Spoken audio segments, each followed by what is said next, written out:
Well, today is 2019, July the 4th, the Independence Day. Hello, everyone.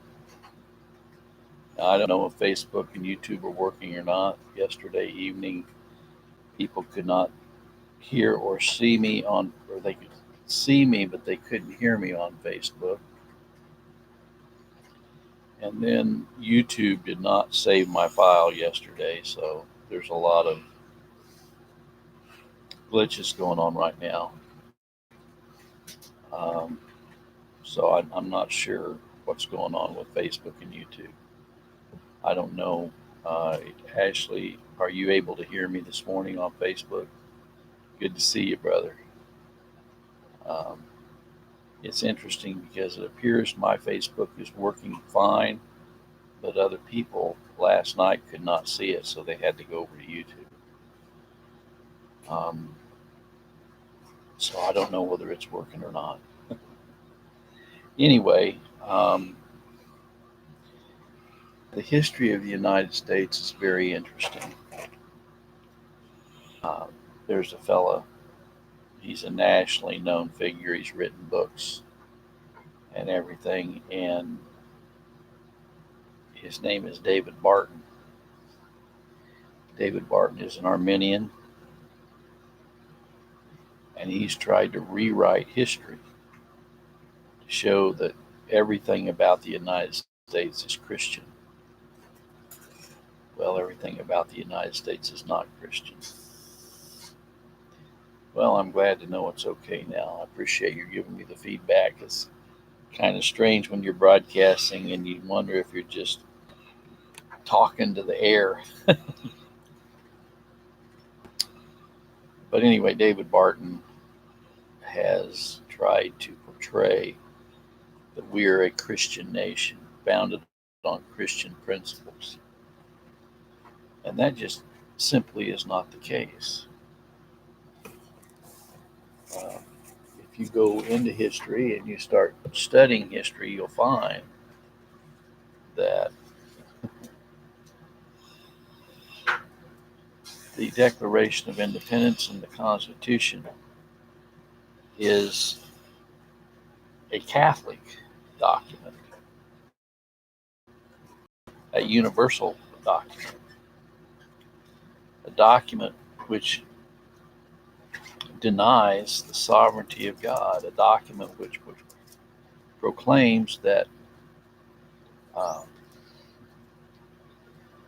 all men are created equal and they're endowed by their creator with certain inalienable rights. And I have this book. It's written Vatican Jesuit Global Conspiracy. Very interesting book. Ronald Cook. Well, Rome, Washington was uh,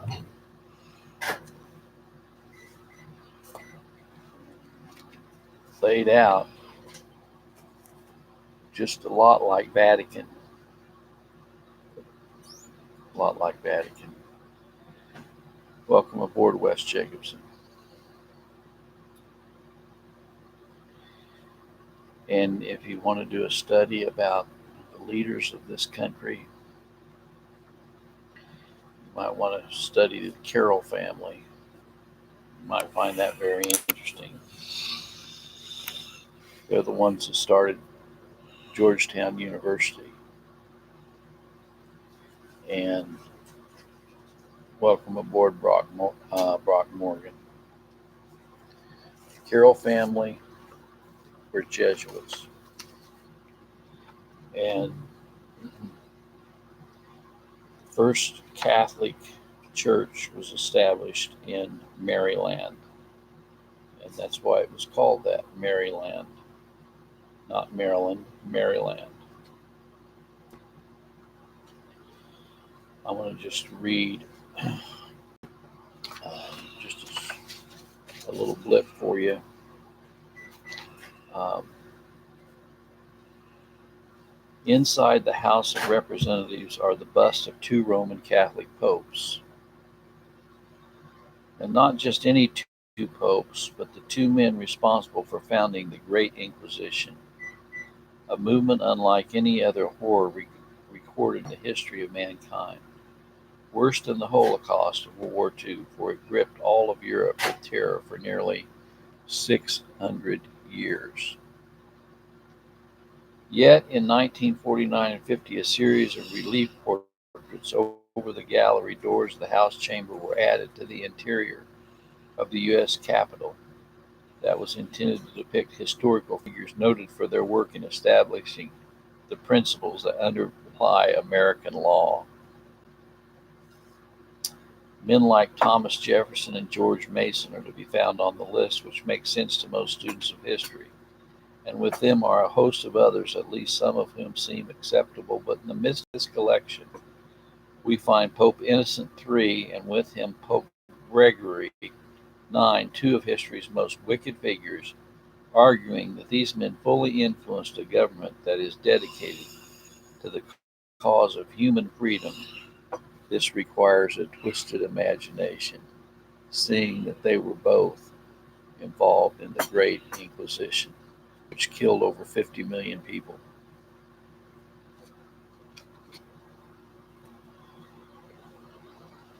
Well, when I say that the United States is not a Christian nation, that's exactly what I mean.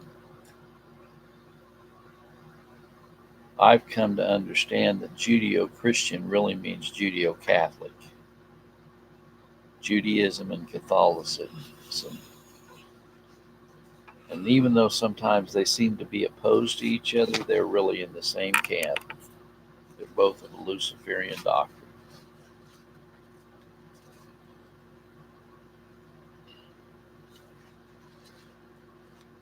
George Washington, Thomas Jefferson, John Adams,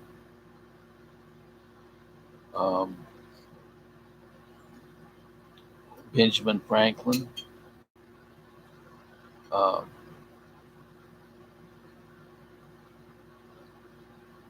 nearly every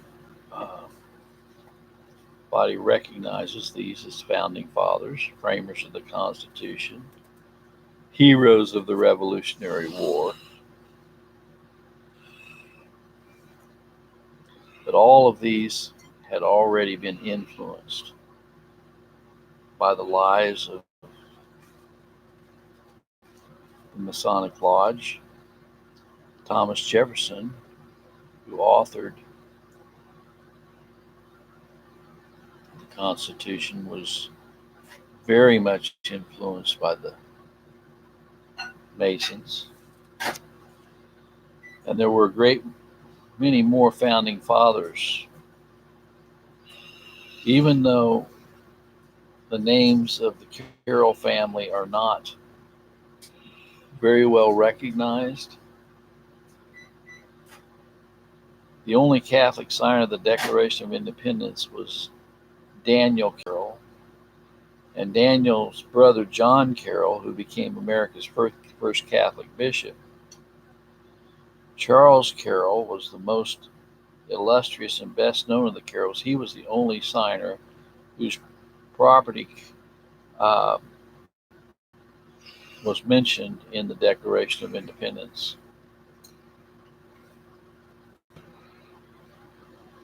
Carrollton was a 10,000-acre estate in Frederick County, Maryland, that Charles Carroll's father had given him on his return to America from his education in Europe. At the time he signed the Declaration, it was against the law for a Catholic to hold public office or to vote, although Maryland was founded by and for Catholics in 1634. And in 1649 and later, and in 1689, after the Glorious Revolution placed severe restrictions on Catholics in England, the laws were changed in Maryland. Catholicism was repressed. Well, if you want to do a study on the carols, it's very interesting. You know, um,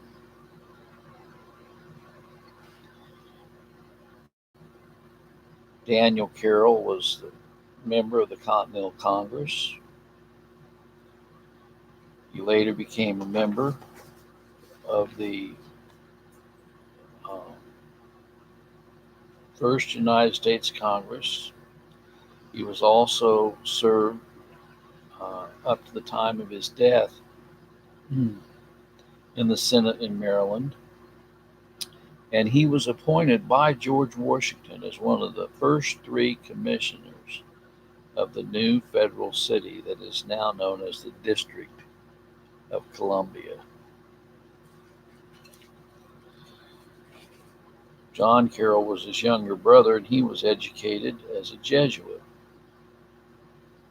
And he founded a private school for boys and named it after the town where it was located, Georgetown.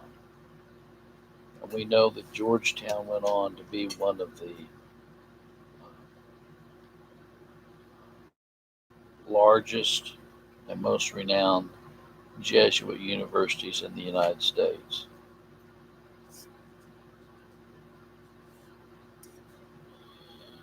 John Carroll was very close to George Washington.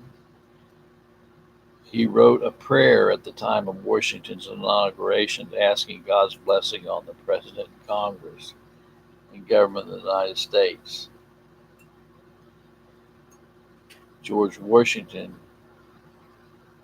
gave John Carroll a modified version of the seal of the United States to the institution that is now Georgetown University. And that seal is still in use.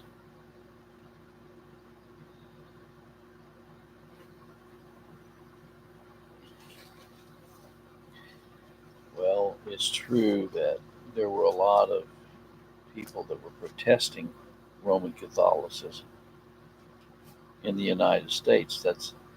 And a lot of people came to this country seeking religious freedom, but they ended up finding out that the United States was based upon a lie. The Constitution was based upon a lie.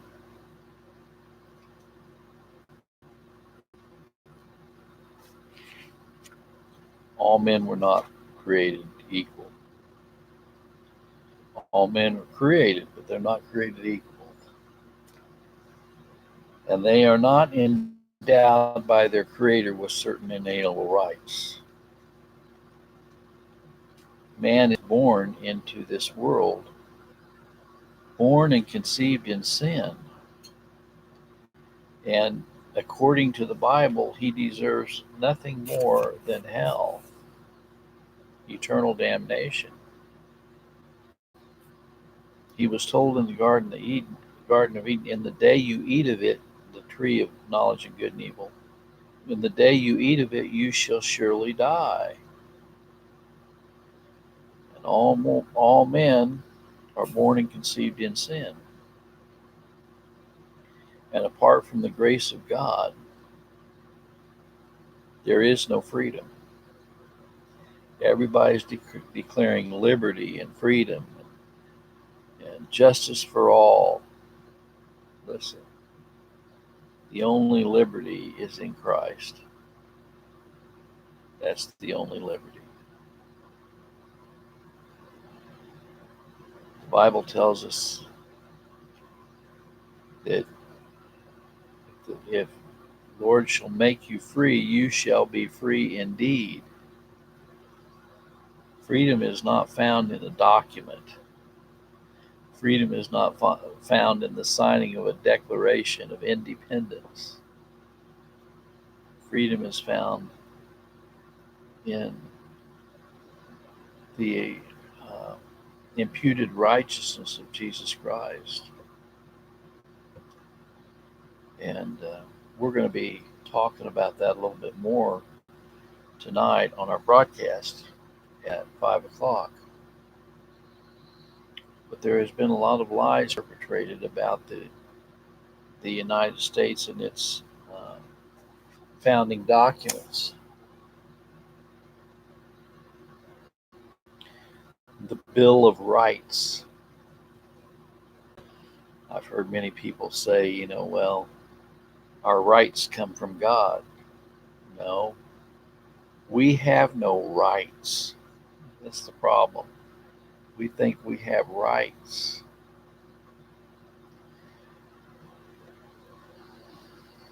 It's unmerited favor of God for his elect. It's favoring grace. It's amazing grace, how sweet the sound that saved a wretch like me. I once was lost, but now am found, was blind, but now I see.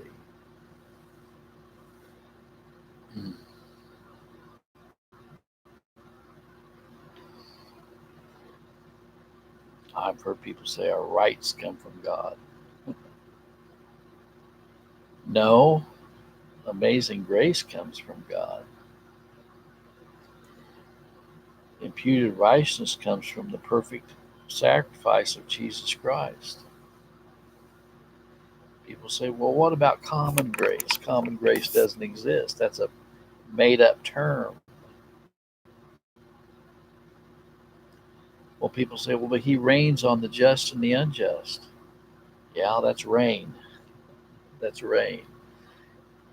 People say, well, yeah, he feeds the beasts of the field.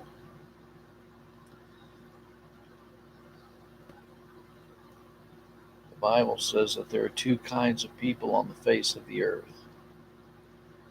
There are those who are of his grace and those who are under the wrath of God. And to try to pretend something different is very dangerous. Welcome aboard Anna Maria Dolindo Manilow and Nan Benuhay and Sam Joseph.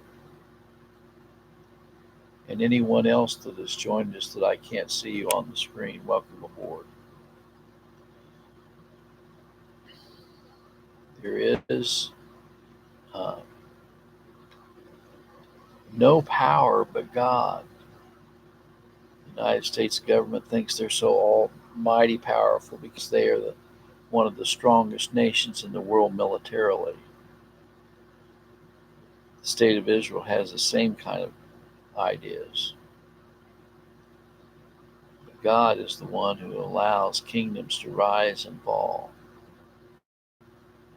God is the one who puts governments in place, takes governments down. If you read the Old Testament, it's very clear. And some people give honor and glory to the God of the Bible, and other people worship false gods like Allah and like Judaism, subscribing to the Kabbalah and to the Talmud, and like the Roman Catholic Church, worshiping their pagan gods.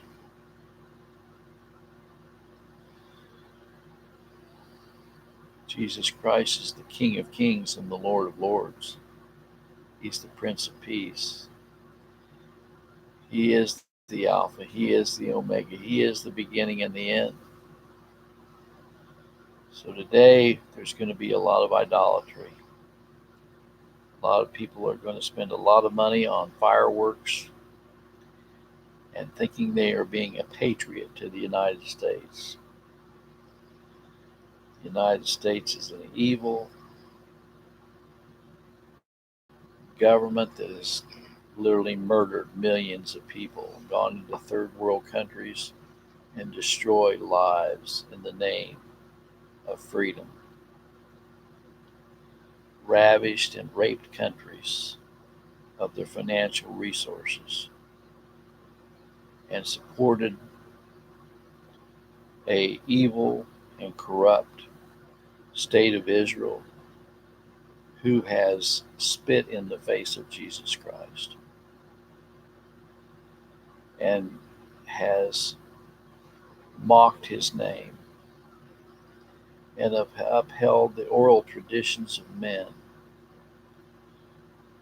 And Christ came against the Pharisees. He was vehement against them. Him and both John the Baptist said, "You scribes, you Pharisees, you hypocrites, who have warned you to flee from the wrath to come?"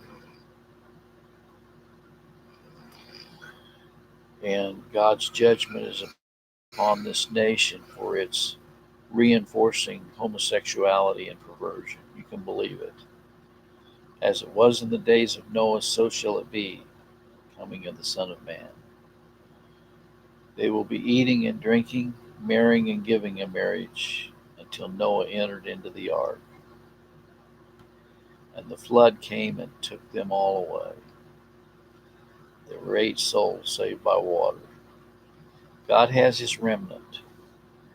And so if you are comfortable in believing that the United States is a great nation, and you want to get all proud when you're saying your Pledge of Allegiance, go ahead.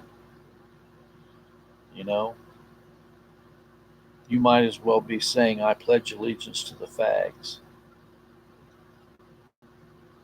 That's exactly what you're doing. You're pledging allegiance to the LGBT and the faggotry and the perversion that the United States government is promoting right now.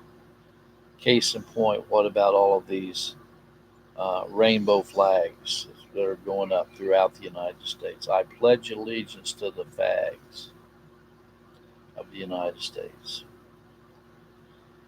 and to the republic for which the fags stand, one nation under a false god, with false liberty and justice for all, which is a lie. One nation under a false god. That should be the pledge that we're saying today. I pledge allegiance to the fags. That's what we've done. We've pledged allegiance to the fags, not the flag. We should be flying the flag upside down, which means nation in distress. We are a nation in distress. And the judgment of God is on this nation. And Roman Catholicism and Pope Francis has endorsed homosexuality. Why do you think there's so much pedophilic behavior in it? Why is there so much sexual abuse in the Catholic Church? Why is over 60% of Roman Catholic priests involved in homosexuality? They pledged allegiance to the fags. Why do you think that the uh, Talmud and the Kabbalah uh, allows rabbis to rape children? You would probably say this morning, "Well, Larry, you seem very negative. You seem very against the United States. Is everything bad in the United States?" No. God has his remnant in the United States. It's a very small remnant. It's certainly not an organized religion.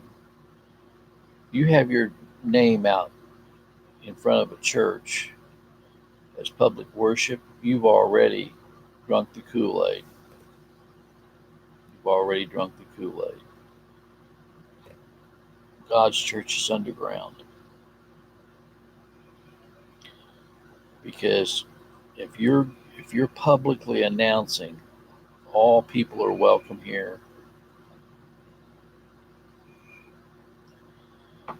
what you're doing is you're welcoming the fags right into your church and to take over. And they've already taken over the United Methodist Church, the Southern Baptist Church, the Episcopal Church, the Assemblies of God churches, the United Pentecostals, um, and the Nazarenes. Fags have taken over.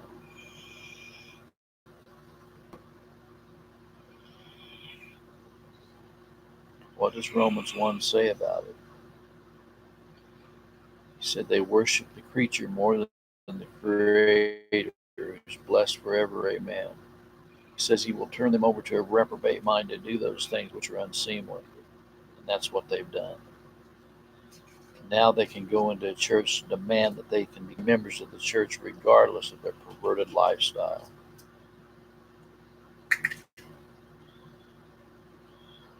So today, when you eat your watermelon and you shoot off your fireworks, just remember,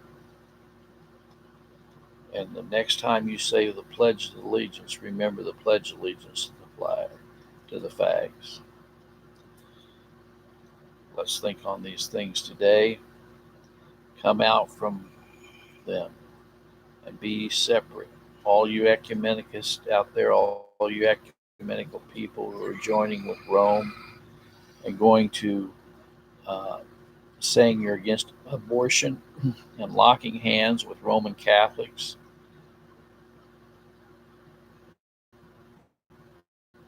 you realize that you are just joining right in with Roman Catholicism and Babylon. Babylon's going to fall. That great smoke of Babylon's going to rise one of these days. And so only God can give us grace to come out of Babylon. Revelation says these are those that came out of great tribulation and washed their robes in the blood of the Lamb,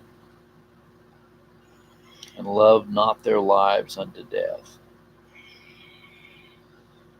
Well, may the good Lord be with you today, is my prayer. And we need to think on these things and realize that we have no hope apart from God and His Son, Jesus Christ. God bless.